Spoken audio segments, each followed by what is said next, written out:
Assalamualaikum anak soleh dan solehah. Apa kabar semua?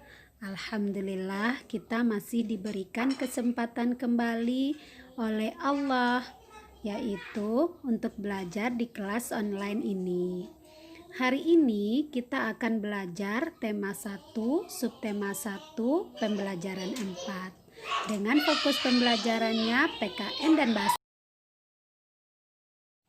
Anak soleh dan solehah, kali ini kita mempelajari tentang sila ketiga, yaitu Persatuan Indonesia.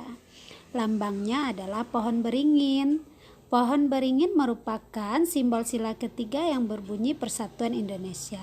Pohon beringin dengan akar yang menjulur ke bawah diartikan sebagai tempat berteduh.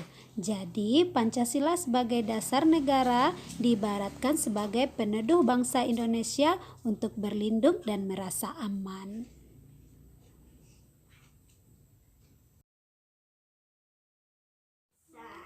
Persatuan Indonesia. Paham kebangsaan Indonesia tidak sempit, tetapi menghargai bangsa lain. Nasionalisme Indonesia mengatasi paham golongan, suku bangsa, serta keturunan.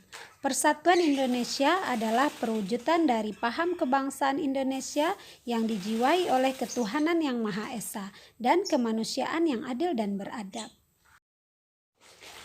Dalam sila Persatuan Indonesia terdapat nilai persatuan yang memiliki makna walaupun Indonesia merupakan negara kepulauan dan dihuni oleh berbagai suku bangsa, persatuan haruslah tetap dijunjung dengan tidak saling membeda-bedakan, apalagi sampai terjadi perpecahan.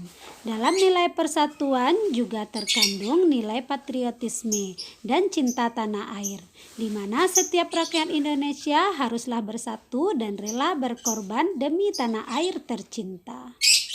Implementasi atau penerapan nilai persatuan antara lain adalah mendahulukan kepentingan bangsa di atas kepentingan pribadi, kemudian rela berkorban demi bangsa dan negara, cinta tanah air, bangga sebagai bangsa Indonesia, dan saling menghormati atas keberbedaan suku dan sebagainya.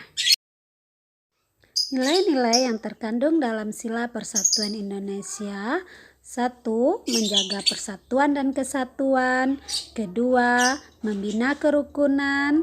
3. Rela berkorban untuk kepentingan bangsa. 4. Cinta tanah air.